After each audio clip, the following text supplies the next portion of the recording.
Item number 20 सुश्री सयोनी घोष। बोलो। ये पहली बार की माननीय सदस्य चुना आप? जी हाँ, बहुत अच्छी है सर, सुनिए इनका आगे देखिए। आप बीच में मत टोकना उनको और सलाह मत देना, आप पीछे सीट पे चल जाओ। सुनना चाहिए। धन्यवाद अध्यक्ष महोदय, आपने मुझे बोलने का मौका दिया। मैं जादवपुर लोकसभा क्षेत्र से पहली बार चुनकर इस सदन में आई हूं और मैं धन्यवाद देना चाहती हूं मेरी लीडर ममता बनर्जी और अभिषेक बनर्जी का और जादवपुर लोकसभा क्षेत्र के सारे वोटरों का जिन्होंने मुझे भारी बहुमत से जिताया और इस सदन में भेज के बीजेपी को एक पैगाम दिया कि पश्चिम बंगाल में माननीय सदन में इन नेताओं को धन्यवाद नहीं होता। आप और ये संदेश सर, ये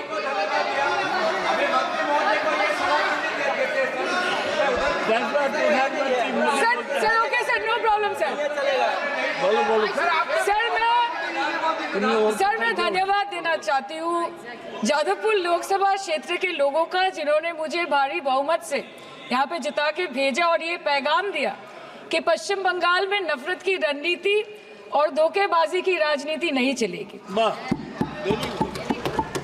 अध्यक्ष महोदय, मैं उम्मीद करूंगी कि आज आप मुझे पूरा बोलने का मौका दें, क्योंकि हाल ही में हुए नीति आयोग की जो मीटिंग हुई थी वहां पे हमारी माननीय मुख्यमंत्री, जो देश की एकमात्र महिला मुख्यमंत्री भी है, उनका माइक बीच राह में ऑफ कर दिया गया था। वो बंगाल के अरे अभी तो शुरुआत है, ये तो ट्रेलर है, पिक्चर बाकी है। अध्यक्ष महोदय, मैं आपसे ये बोलना चाहती हूँ कि वो बंगाल के हक के लिए यहाँ पे सवाल उठाने आई थी, वो बंगाल के लोगों की बात रखने यहाँ पे आई थी, लेकिन उनका माइक ऑफ कर दिया गया। आपके माध्यम से मैं इस सदन में उपस्थित वहाँ जो बैठे हैं माननीय सदस्य, कोई भी घटना को सर एक लाइन आपका डिलीट करेंगे सर, एक लाइन सर, मैं यही बताना चाहती हूँ कि बंगाल के लोगों का आगे जाके बंगाल के लोग आपके पार्टी की माइक ऑफ कर देंगे। बस एक चुनाव बाकी, आप देख लीजिएगा।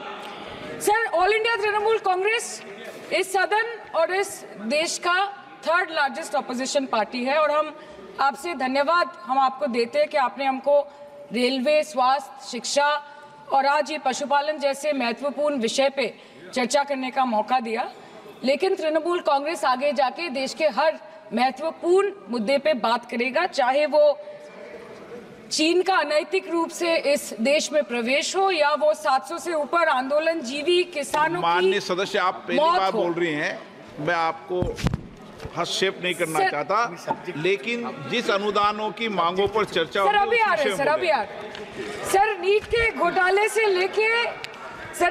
घोटाले से लेके जीएसटी के बोझ तक, एयरपोर्ट की छत टूट जाने से लेके रेल पटरी से छूट जाने तक तृणमूल कांग्रेस के सदस्य, हर सांसद देश के हर गंभीर मुद्दे पर चर्चा करेंगे। बस यही आपको बोलना था। रिस्पेक्टेड सर, महामती मानुष is the Magna carta of the governance of West Bengal and our party, and I feel truly honored that today I've been given the opportunity to talk on a ministry which is intrinsic to the Mahamati Manush of the country. हमारे किसान अपनी मवेशी को, अपनी फसल को माँ की तरफ पूछते हैं, जिस खेत में वो हल चलाते हैं उस जमीन को नमन करते हैं। But does this major sector get support from the government? Sir, Indian agriculture supplies around 58% of India's livelihood and is a principal source of income for half of the population, accounting for 17 to 18% of the country's GDP. 70% of India's rural poor depend on livestock and farm animals. But does this sector get what it deserves? इसका जवाब अगर आप देश के किसान से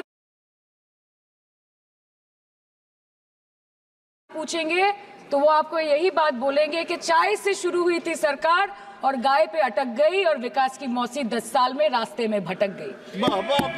Sir, exorbitantly high cost of cattle and poultry feed under the mismanagement of this sector by the current government and wholesale fodder inflation hovering between 25% to 28.6% in the last 2 to 3 years, it is a 9-year high. Sir, किसान खुद क्या खाएंगे? अपने परिवार के लोगों का खिलाएंगे? अपनी गाय, भैंस, भेड़, बकरी को क्या खिलाएंगे? सर ऐसे ही वारदात होते हैं जहां गरीबी से जूझता हुआ एक किसान उसको अपनी गाय भेड़ बकरी को बेचने में मजबूर करते हैं और अंत में जाके वो अपनी खुद की जान ले लेते हैं। सर पिछले 10 सालों में 1,12,000 किसानों ने इस देश में आत्महत्या की। एनसीआरबी की एक रिपोर्ट के अनुसार 10 साल में हर दिन इस देश में एवरेज में 30 किसान हर दिन अपनी जान ले लेते हैं। सर इस देश के लोगों का यही है किस्सा कि जिसको जिताया वो राजा की तरह जाएगा और जिन्होंने जिताया वो फकीर की तरह। सर ये बहुत गौरक्षा की भी बातें करते हैं।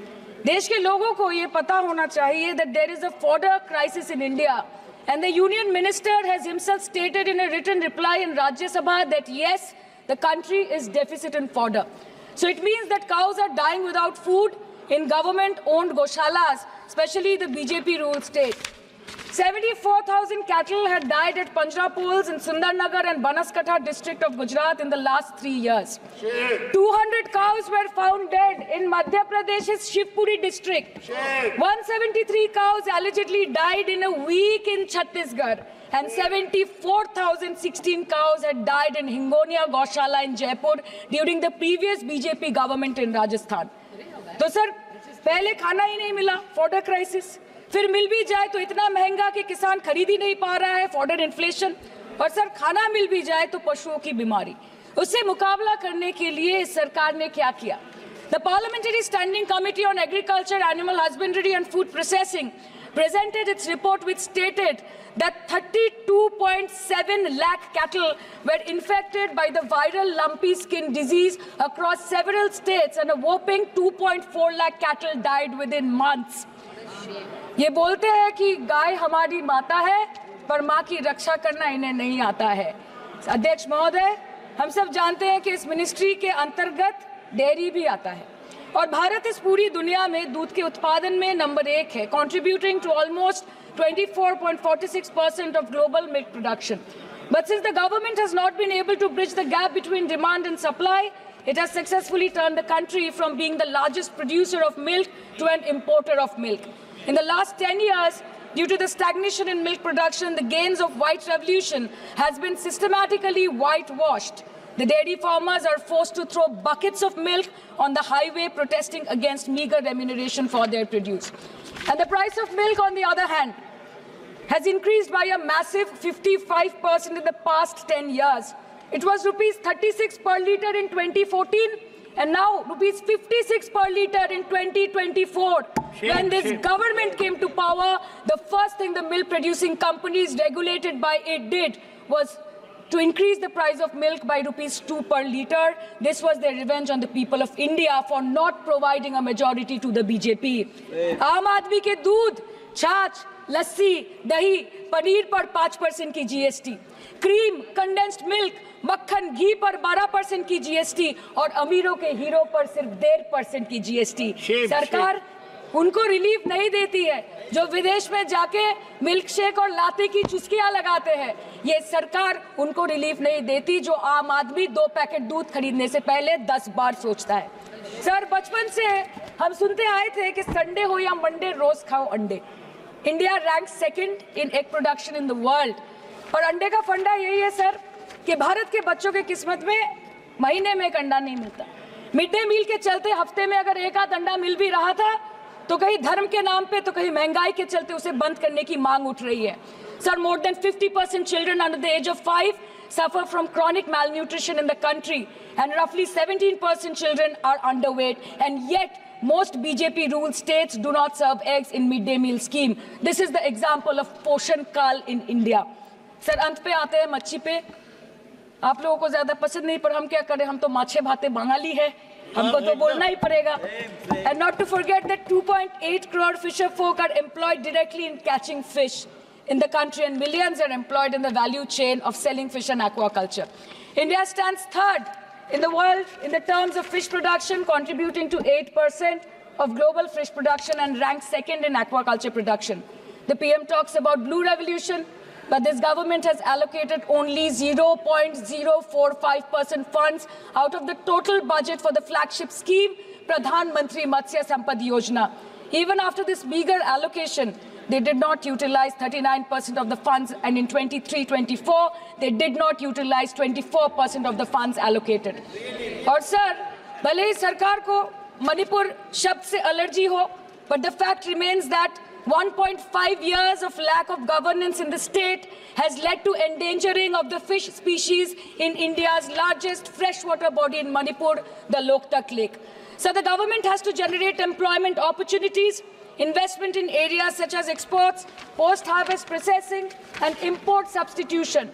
It has to deal with adversities like overfishing, depleting of fish stocks, pollution, disease outbreak, destruction of habitat, and climate change. So my own parliamentary constituency has assembly constituencies like Baruipur, Shonarpur, Bhangur, which are heavily dependent on these sectors for livelihood. Main crops grown are wheat, rice, vegetable, fruit, oilseed, pulses, cotton and jute, and animal husbandry is practiced mostly by women in the self-help groups in the South Chobbish Pargona. They rear a wide range of domestic animals, including cattle, poultry, goat, particularly the black Bengal goat and the Pekin duck.